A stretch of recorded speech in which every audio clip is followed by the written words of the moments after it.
Have you ever said something in anger that destroyed a relationship in seconds? Something you can't take back no matter how many times you apologize? Have you ever watched yourself lose control and thought, why am I doing this? That's the terrifying part. We don't even realize when emotion hijacks the steering wheel of our lives. When pressure hits, when stakes rise, logic isn't what drives us. Survival does. The brain floods with chemicals screaming, fight, run, defend. And in that storm, clarity disappears. We speak before we think, react before we breathe, decide before we understand. Most people call that being human. I call it being untrained. Because emotional control isn't natural, it's learned. Think about it, no one teaches you how to stay calm when your boss humiliates you in front of the team, when someone betrays you, when everything you planned falls apart in a single phone call. We grow up learning math and history, but not the skill that determines every success or failure.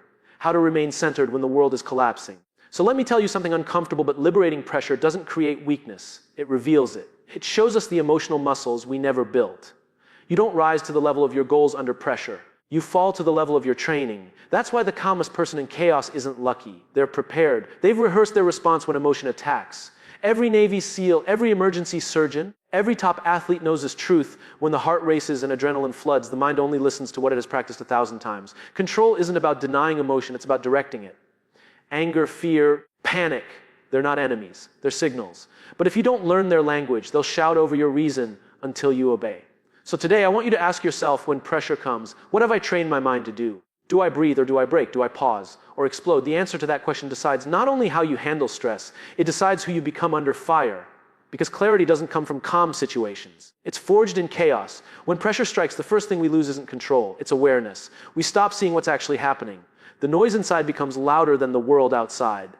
Our breathing shortens. Our shoulders tense, our pulse races. And in that moment, we believe the emotion is reality. But it's not. It's just a signal, a flare fired from the brain saying something feels unsafe. The problem is, most of us react to that flare instead of understanding it. We fight, flee, or freeze. That's what millions of years of evolution trained us to do. Survive the lion, not negotiate the boardroom. But in the modern world, the threats aren't claws and teeth. They're words, deadlines, disappointments, expectations. And those lions don't go away when you run. So how do you begin to control yourself when the world squeezes your chest and whispers, you can't handle this, you pause. Not because pausing is easy, but because it's power. In that single breath, you interrupt the pattern. You give your brain a chance to switch from reaction to reflection. It's not weakness to take a moment, it's wisdom. Because that breath is your bridge from chaos to clarity. Every great leader, every calm voice in crisis practices this. They don't speak first, they observe. They don't try to control others, they regulate themselves. They train their body to become the anchor when their emotions want to become the storm. When the pressure mounts, I want you to imagine your breath as a reset button. Inhale slowly, deliberately feel your lungs expand. Hold for a heartbeat, then release. Every breath tells your nervous system we are safe. We're in control. That single act rewires your physiology. You start thinking again. You start seeing again. This isn't about being robotic. It's about being responsible for your inner state. Because the moment you control your breath, you control your focus. And when you control your focus, you control your life. Remember this, the calmest person in the room always holds the most power. Not because they're smarter, but because while everyone else is drowning in reaction, they're standing on awareness. That's where true control begins. Not in the mind, but in the breath that fuels it. Here's what most people don't realize: controlling your emotions doesn't mean you stop feeling them. It means you stop obeying them. You stop letting them decide what you say, what you do, and who you become. Because emotions are not commands, they're information. They tell you something is happening, but what you do with that information defines your life. Think of it like fire.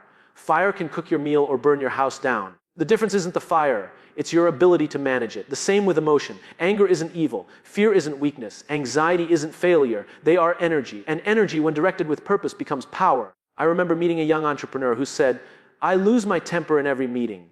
I can't help it. I asked him, what's the emotion trying to tell you? He stared at me. He'd never considered that his anger might have a message. It wasn't telling him to shout. It was telling him he cared. That something important to him felt threatened.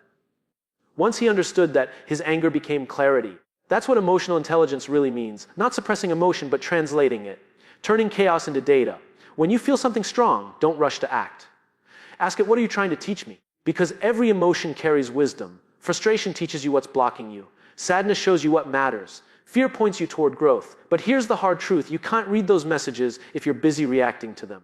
That's why awareness and breath come first. They slow the mind enough for wisdom to emerge. You start to see the emotion like a wave. It rises, it peaks, and it falls. You can't stop the wave, but you can learn to surf it. When pressure comes, those who think clearly don't avoid emotion. They work with it. They ride it with balance, poise, and understanding. They know emotion is temporary, but consequences are permanent.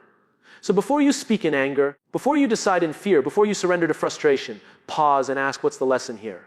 Because control doesn't mean calm, it means conscious. And that consciousness is what separates reactors from leaders. Pressure doesn't change who you are, it reveals who you are. It exposes the cracks in your discipline, the gaps in your awareness, the limits of your patience. But here's the beauty. Once those cracks are visible, you can finally strengthen them. You can't grow what you refuse to face. Most people want emotional control without emotional honesty. They say, I just need to calm down, when what they really need is to understand why they're not calm in the first place. You can't silence chaos until you've listened to it. You can't think clearly until you admit what's clouding your thoughts. Pressure tests your foundation. And the strongest foundations are built before the storm. You don't rise to the occasion, you fall to the level of your training. That means if you want to stay calm under fire, you have to practice calm when things are simple. You rehearse patience in traffic. You breathe when your plans get delayed. You choose composure when irritation knocks. These small moments are your emotional gym. Every time you resist the urge to react, you're building the muscle of control. Because let's be honest, you won't suddenly become composed when life falls apart if you've never practiced it when things are fine. The battlefield doesn't create discipline, it reveals it. So start small. The next time someone cuts you off in traffic, smile instead of snapping. When the waiter gets your order wrong, breathe instead of blaming. When a coworker interrupts you, pause before defending yourself. These moments are not annoyances, they are training grounds. Remember, clarity doesn't come from calm environments, it comes from controlled responses. The more you choose awareness over impulse, the more your brain rewires itself for calm. Neuroscience proves it. Every conscious pause strengthens the prefrontal cortex, the part of your brain responsible for decision making. You are literally reshaping your mind every time you choose patience. And soon what once triggered chaos now triggers curiosity. What once made you angry now makes you aware. You stop reacting and you start responding. That's when you realize control isn't about perfection. It's about preparation. You don't control emotion by fighting it. You master it by training for it long before it arrives. Pressure isn't just an external force. It's a mirror. It shows you exactly how prepared you are to handle life when everything goes wrong. And if you're not ready, it will show it in the worst possible way through regret, missed opportunities, and words spoken that can never be taken back. Here's what separates those who crumble under pressure from those who excel: the ability to step outside themselves for a moment, to observe their own mind. Not everyone can do this. Most people are trapped in their own reaction. The anger, the fear, the frustration, it all feels like it's happening to them instead of through them. The difference is awareness. Awareness allows you to pause before responding. Awareness gives you a second to ask, is this the story I want to tell? Is this the reaction that defines me? Because every reaction under pressure is a choice. Every emotional outburst is a decision you often won't get to undo. Think about elite athletes, military leaders, emergency doctors, the people who perform when seconds count. They don't ignore fear, they acknowledge it. They don't try to suppress their emotions, they channel them. They know that clarity is not the absence of feeling, it's the mastery of it. And mastery is practiced long before the moment of crisis. You can practice this too. Start by reflecting on past situations where emotion controlled you. Remember the conversations you regret, the mistakes you made in the heat of the moment. Let them teach you. Then create your new response. The next time anger rises, the next time fear tightens your chest, the next time chaos knocks on your door, you will respond differently. Not because life will be easier, but because you will be stronger. And strength under pressure is not loud, it's not explosive, it's quiet, deliberate, and intentional. It's a calm in the eye of the storm. It's thinking clearly when everyone else is panicking. It's speaking wisely when everyone else shouts. So today, commit to becoming that person. The one who sees pressure as a test, not a threat. The one who breathes before reacting. The one who listens to emotion and translates it into clarity. Because when you master this skill, you will not only survive under pressure, you will thrive. Remember, it's not about controlling life. It's about controlling yourself. And that is the ultimate power. Let me tell you something few people understand. Emotions are not enemies to be conquered. They are signals to be read. Fear, frustration, anger, these are not obstacles. They are indicators. They tell you where you are vulnerable, where your boundaries are, where your priorities lie. The problem isn't feeling them. The problem is responding without awareness. When pressure mounts, most people act reflexively.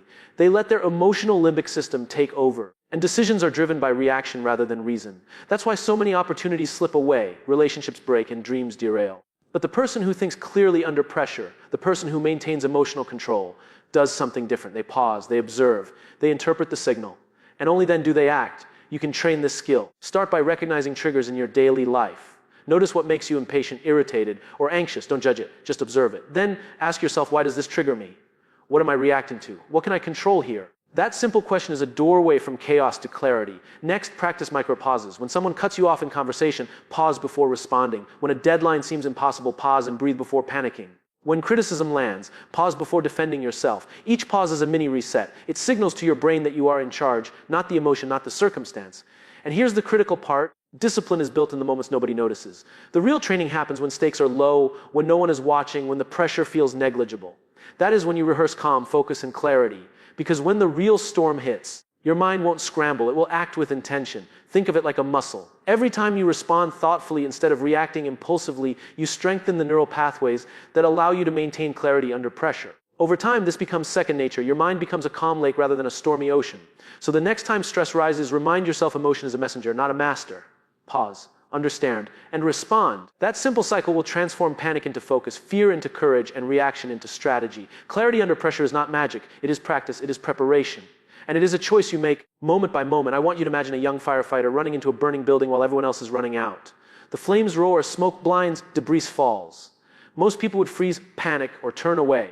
But this firefighter doesn't stop. Not because they are fearless. They feel fear like everyone else. But because they have trained their mind to act despite fear. They breathe.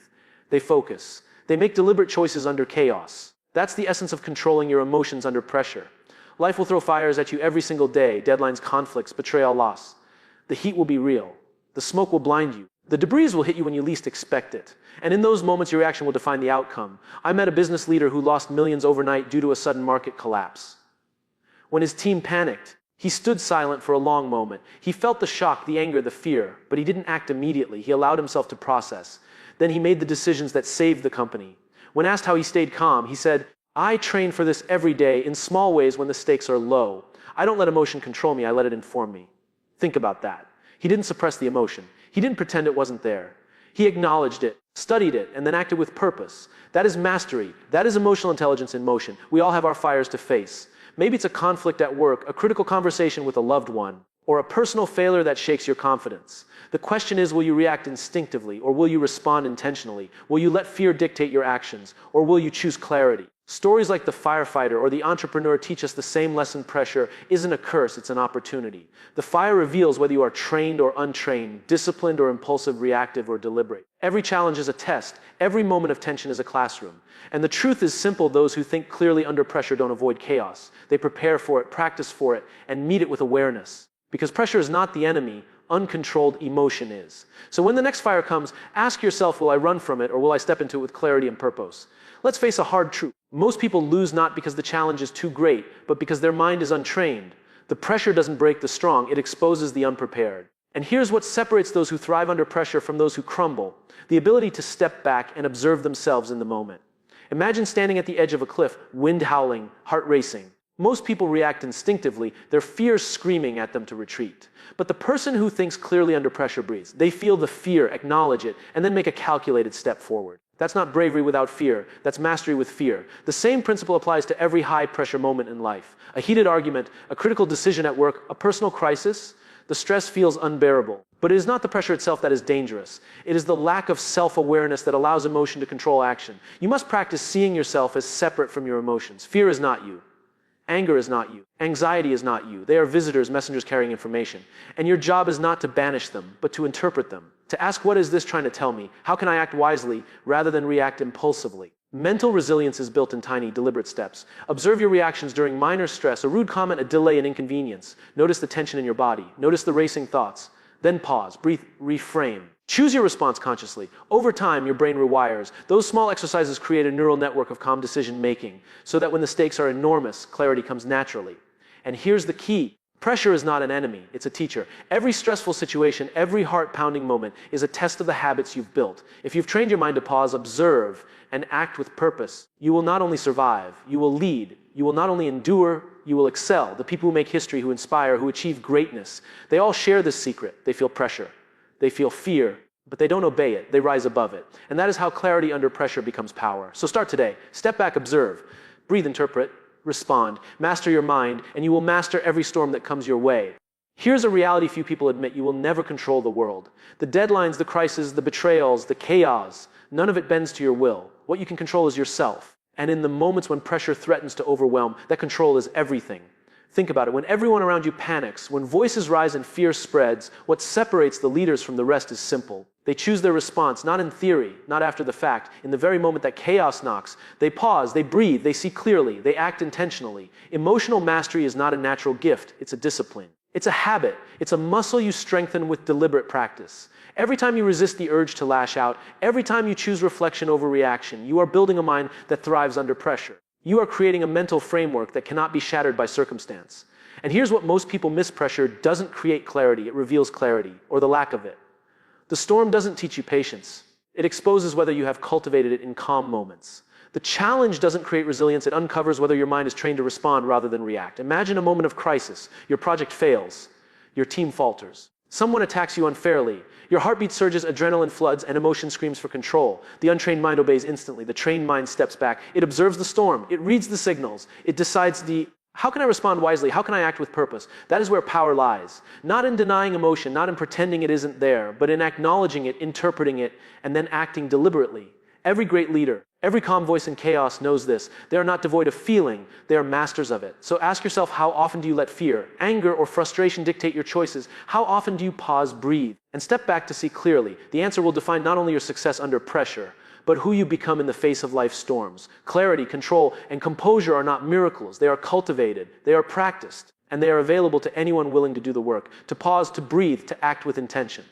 Now imagine yourself at the most critical moment of your life. Everything you've worked for hangs in the balance. Pressure mounts. The world expects you to break. Fear whispers that you are not enough. Anger surges, doubt clouds your vision. This is the moment that will define you. And it doesn't define you because of the circumstance. It defines you because of how you respond. You've already learned that pressure is a mirror, that emotions are signals, that clarity is forged in chaos. You've seen that pausing, observing, and breathing are not weakness. They are your gateway to strength. You know that every reaction is a choice, every emotional surge a chance to practice mastery. Now it's time to put it all together. When the storm hits, stand still. Feel the fear, the tension, the frustration, and then step back. Separate yourself from the reaction. Ask, what is this emotion trying to teach me? What can I control? What is the wisest course of action? That is where your power lies. Not in avoiding pressure, not in pretending it doesn't exist, but in acknowledging it and moving with intention. Every challenge, every stressful moment, every setback is an opportunity. An opportunity to practice calm, to rehearse clarity, to strengthen the muscles of emotional intelligence. And when you do this consistently, you start to notice something incredible. The chaos no longer controls you. The fire no longer terrifies you. The storm no longer defines your actions. You do. Control under pressure is not about perfection. It's about preparation. It's about awareness. It's about the choice to pause when everyone else reacts, to think when everyone else panics, to act when everyone else falters. And the more you practice, the more natural it becomes. Clarity becomes your default state. Composure becomes your strength. So I challenge you today, the next time pressure knocks, don't fight it. Don't flee from it. Step into it fully aware. Breathe, respond. Let your emotions inform you, not control you. Let your preparation guide you, not your panic. Let your clarity define you, not the chaos around you. Because when you master your mind under pressure, when you choose awareness over reaction, when you transform fear into focus, you do more than survive, you thrive. You do more than react, you lead. And you do more than face life's storms, you command them. The question is simple: will you let pressure define you, or will you define yourself under pressure? The choice is yours, and it begins now.